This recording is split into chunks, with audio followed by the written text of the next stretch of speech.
नमस्कार। ज्ञान विविध चैनल में आप सभी का हार्दिक अभिनंदन। आज हम फिर से प्रादेश के विषय में चर्चा करेंगे। पूर्व में लग्न कुंडली के लग्न के फलादेश के विषय में चर्चा की, होरा के फलादेश के विषय में चर्चा की। इसके अलावा देश काल और नवमास लग्न के विषय में भी हमने अपने ज्ञान को आगे बढ़ाया। आज हम उसी क्रम को आगे बढ़ाते हुए द्वादशांश कुंडली जो बनती है उसका क्या फलादेश होता है, द्वादशांश लग्न में जो बच्चे पैदा होते हैं उनका क्या फलादेश होता है, उनके विषय में आज हम चर्चा करेंगे। प्रत्येक द्वादशांश का मतलब क्या हुआ कि एक राशि में 30 अंश होते हैं और 30 अंश में आप 12 का भाग देवोगे। जो भागफल मिलेगा वो प्रथम द्वादशांश कहलाएगा। फिर उसमें उतना ही जोड़ोगे तो वो दूसरा द्वादशांश, और फिर इस तरह से जोड़ते जाओगे। जो एक प्रथम मान है उसको सब द्वादशांश में जोड़ते जाओगे तो दूसरा, तीसरा, चौथा, पांचवा, सातवां, आठवां, इस तरह से 12 द्वादशांश बनेंगे। यानी कि एक राशि के 12 हिस्से करना, एक राशि को 12 भाग में डिवाइड करना द्वादशांश कहलाता है। तो जब भी किसी व्यक्ति का जन्म होगा तो उसमें निश्चित रूप से कोई न कोई लग्न होगा और लग्न के अंदर राशि अंश कला विकला स्पष्ट रूप से देखने को मिलेगी।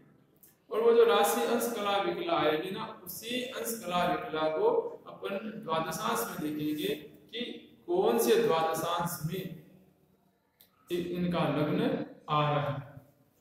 तो उस हिसाब से हम उसका द्वादशांश लग्न के हिसाब से प्रादेश करेंगे। इसमें विस्तृत रूप से नहीं जा रहे हैं। द्वादशांश कुंडली जो बनेगी उसके प्रत्येक भाव होंगे, 12 भाव होंगे। प्रत्येक भाव से क्या विचार किया जाता है वो बहुत लंबी प्रोसेस हो जाएगी। आज हम केवल इतना ही विचार करेंगे कि प्रत्येक द्वादशांश में द्वादशांश जो होगा वो द्वादशांश लग्न कहलाएगा, क्योंकि उसकी कुंडली जो बनेगी उसमें जो प्रथम भाग में जो लिखा जाएगा हम उसके अकॉर्डिंग ही चर्चा करेंगे कि मेष राशि से लेकर के मीन राशि के मध्य में जिस किसी द्वादशांश में आपका द्वादशांश लग्न में जो जन्म उत्पन्न का समय बैठ रहा है तो उसी द्वादशांश का फल विशेष के बारे में आज हम चर्चा करेंगे। वैसे तो द्वादशांश कुंडली का फलादेश बहुत लंबा चौड़ा होगा, कई विशेष कार्यों में विचार किया जाता है। यदि आपका जन्म लग्न के हिसाब से द्वादशांश लग्न यदि आपका मेष लग्न आ रहा है तो आप किस प्रकार के व्यक्ति होंगे उसका फलादेश देखना है। मेष में होगा दुष्टात्मा, चोर, पापाचार का मतलब पाप युक्त आचरण करने वाला, एक तरह से निर्दयी व्यक्ति होगा। धर्म के विरुद्ध कार्य करने वाला अधर्मी होगा। आप उसको पाप धर्मी कह दो या अधर्मी कह दो, पापाचार कह दो, एक ही बात है। यदि आपका द्वादशांश लग्न में वृक लग्न आ रहा है, आपका जन्म वृक लग्न में द्वादशांश में हो रहा है तो किस प्रकार से होंगे? स्त्री विताढ़ हो, यानी कि स्त्री से धन युक्त या स्त्री और धन से युक्त स्त्री विताढ़। यानी कि यदि द्वादशांश कुंडली में जो आपका वृक लग्न आ रहा है तो उसका फलादेश ये होगा कि आपको स्त्री के द्वारा धन की प्राप्ति होगी या दोनों चीजें मिल जाएगी। आपको एक सुंदर सुशील भाग्यशाली गुणवती स्त्री की भी प्राप्ति होगी और साथ में बहुत सारा धन भी प्राप्त होगा। या यह भी हो सकता है कि आपका ससुराल किसी धनाढ्य परिवार में होगा जो संपन्न हो, कुल से, आचार से, धन से संपन्न हो। ऐसे किसी धनवान घर में आपकी शादी हो जाए तो आपको दोनों चीजें मिल जाएगी, क्योंकि वहां से आपको एक अच्छी स्त्री भी मिल जाएगी और साथ में बहुत सारा दहेज के रूप में धन संपत्ति इत्यादि भी मिल जाएगा। तो ये बहुत ही अच्छा और शुभ संकेत माना जाता है कि आपका जन्म लग्न के हिसाब से आपका द्वादशांश लग्न वृक लग्न आ रहा है। अभी देखेंगे मिथुन लग्न के बारे में। यदि द्वादशांश में मिथुन लग्न आपके आ रहा हो तो आप किस प्रकार के व्यक्ति हो सकते हैं? जुआरी। जुआरी का मतलब एक तो होता है सट्टा करने वाला, गुड़दौड़ में पैसे लगाने वाला, रेसर में, इस प्रकार का एक जुआरी का योग बनता है। यानी इस प्रकार का यदि योग हो, वो व्यक्ति यदि मान लो जुआ आदि में थोड़ा बहुत यदि हाथ लगा भी ले तो घाटे का सौदा उसके जीवन में कम देखने को मिलेगा। शेयर बाजार आदि कार्यों में यदि हो जाता है तो उससे बहुत अच्छे धन की प्राप्ति होगी। और वैसे जीवन में जुए को बहुत ही निंदनीय कर्म माना है, क्योंकि जुए में काम करने वाला व्यक्ति बर्बाद हो जाता है, यहाँ तक कि उसका घर बार, कारोबार और पैतृक संपत्ति सारी चीजें बिक जाती हैं और वो सड़क पे आ जाता है। कि जुए में कभी नहीं जाना चाहिए, किसी भी व्यक्ति को सामान्यतः शेयर बाजार की ओर भी नहीं जाना चाहिए, क्योंकि उसमें भी उसी तरह का योग होता है। यदि ये जुआरी का योग आपकी मिथुन लग्न में, द्वादशांश में मिथुन लग्न में यदि आपकी उत्पत्ति हो रही, जन्म हो रहा है, तो उस स्थिति में थोड़ा वो जुए की ओर जाएंगे तो वो घाटे का सौदा नहीं रहेगा, ऑल ओवर आप प्रॉफिट में आ सकते हो। सिर्फ काम करने का तरीका आना चाहिए कि शेयर बाजार में भी जाते हो तो शेयर मार्केट में आपको अच्छी खासी आमदनी की प्राप्ति हो सकती है। अब देखेंगे कि यदि सिंह लग्न में, द्वादशांश के सिंह लग्न में यदि आपका जन्म हो रहा हो तो आपका भाग्य किस प्रकार से बदलता हुआ नजर आएगा। आप कैसे व्यक्ति हो सकते हैं? आप होंगे तपस्वी, होंगे तप करने वाले होंगे। तप कई प्रकार के होता है, योग के द्वारा भी कार्य करना तप होता है, पूजा जाप अनुष्ठान करना भी तप होता है, अच्छा कर्म करना भी तप होता है। तो आप तपस्वी पुरुष होंगे, शूरवीर होंगे, यानी कि बहादुर होंगे, निडर नहीं होंगे, और राजा की तरह आप सुख भोगने वाले, आप किसी बड़े पद के ऊपर उशासीन अधिकारी बने। यदि द्वादशांश लग्न में आपके कन्या लग्न आ रहा हो, इस लग्न में यदि मान लो आपका जन्म समय बैठ रहा हो तो उस स्थिति में भी आप जुआरी होंगे। यहाँ पर जुआरी का अर्थ जहाँ पर भी आता है वहां पर कभी भी जुआ खेलने मत जाना। ज्योतिष कभी नहीं कहती है कि किसी व्यक्ति को जुआ खेलना चाहिए। जुआरी का मतलब है कि जुए से जुड़े हुए ऐसे कोई व्यवसाय आदि होते हैं तो उनकी ओर यदि वो ट्राई करे, यदि सेट होते हैं तो वो कार्य उसको कर लेने चाहिए, यदि दिमाग में नहीं आता तो छोड़ देना चाहिए। जुआ की ओर कभी नहीं जाना चाहिए। हाँ, जुआ की जगह कलयुग के अंदर एक चीज देखी जाती है, वो होता है शेयर मार्केट। पुराने समय में शेयर मार्केट नहीं होता था, डायरेक्टली जुआ खेला जाता था। तो उस स्थिति में इस प्रकार के लगने वाले व्यक्ति होते तो वो तो उनके पास कोई दूसरा चारा ही नहीं होता, वो गुड़दौड़ आदि में पैसे लगाते, जुआ में पैसा लगाते, इस तरह से वो आबाद या बर्बाद होती। परंतु आज उसी जुए के स्थान को परिवर्तित रूप में देखिए, वो दो तीन जगह मिल जाएगा। एक तो शेयर मार्केट, दूसरा होगा क्रिकेट मार्केट, यानी क्रिकेट में भी लोग पैसे लगाते हैं, बर्बाद भी होते हैं, आबाद भी होते हैं, धनवान भी होते हैं, सारी चीजें। इसके अलावा और भी ऐसे करेंसी मार्केट मिल जाएगा आपको। इक्विटी के अलावा आपको वो एक जो डिजिटल करेंसी चलती है, क्रिप्टो करेंसी, वो भी इसी जुआ योग के अंतर्गत आती है। वो भी बहुत सारी चीजें मिल जाएंगी जो आज व्यवसाय के रूप में फल फूल रहे हैं। गवर्नमेंट उनको स्वयं प्रमाण पत्र के द्वारा प्रामाणिकता और संविधान के नियमों के अकॉर्डिंग उनको चलाने का लाइसेंस आदि भी देती है।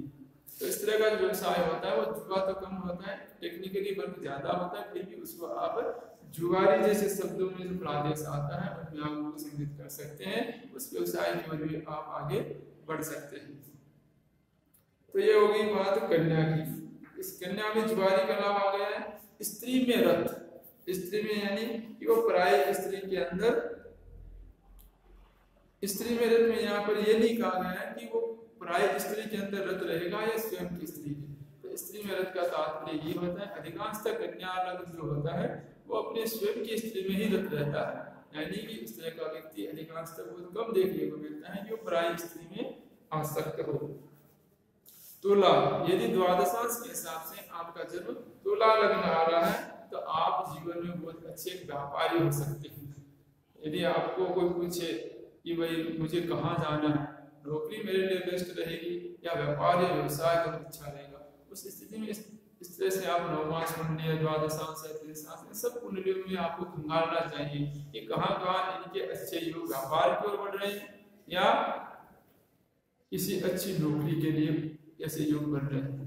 तो अब 3-4 पत्रिकाओं में ये सब चीजें देखोगे तो समझ में आ जाएगा कि इस व्यक्ति को व्यापार करने में अच्छा फायदा रहेगा या नौकरी करने में। तो तुला लग्न द्वादशांश का भेट रहा है तो निश्चित रूप से व्यवसाय आदि में व्यक्ति को जाना चाहिए। व्यवसाय का कार्य उसके लिए फायदेमंद होगा और वो व्यक्ति धनाढ्य होगा। यदि आपका द्वादशांश लग्न वृश्चिक लग्न आ रहा है तो दूसरों के वध की इच्छा करने वाला होगा, यानी कि अच्छा नहीं है। आपको समझ आना चाहिए कि अपने हाथ से कोई व्यक्ति मर भी सकता है। तो पत्रिका यदि देख ली और द्वादशांश लग्न को आपने देख लिया तो ये आपको मान के चलना चाहिए कि आपके द्वारा आपके जीवन में अपने हाथों से कोई ना कोई मारा जाएगा। उसमें किस्मत अच्छी रही तो कोई मनुष्य नहीं मारा जाएगा, कोई कुत्ता है, बिल्ली है, भेड़ है, बकरी है इत्यादि कई जीव है वो आपके हाथों से मारे जाएंगे। कोई न कोई एक भी घटना हो जाती है तो समय अपना फलादेश कर चुका होता है। कहीं ऐसा ना हो आपके हाथ से कोई मर्डर आदि हो जाए तो इस दोष को निवारण के लिए कुछ कर लेना चाहिए। तो वृश्चिक लग्न में द्वादशांश के वृश्चिक लग्न में जन्म लग्न कुंडली बैठ रही है तो दूसरों के वध की इच्छा करने वाला होगा, वित्त और चोरों का स्वामी होगा, यानी कि बुरी संगति में आपका आना जाना, उठना बैठना, गिरना, खाना पीना सारी चीजें होंगी और धीरे धीरे उस कंपनी के उस गैंग के आप धीरे धीरे भाई बनते हुए दिखाई देंगे, हेड बनते हुए दिखाई देंगे। वित्त का अर्थ बताया गया जाल।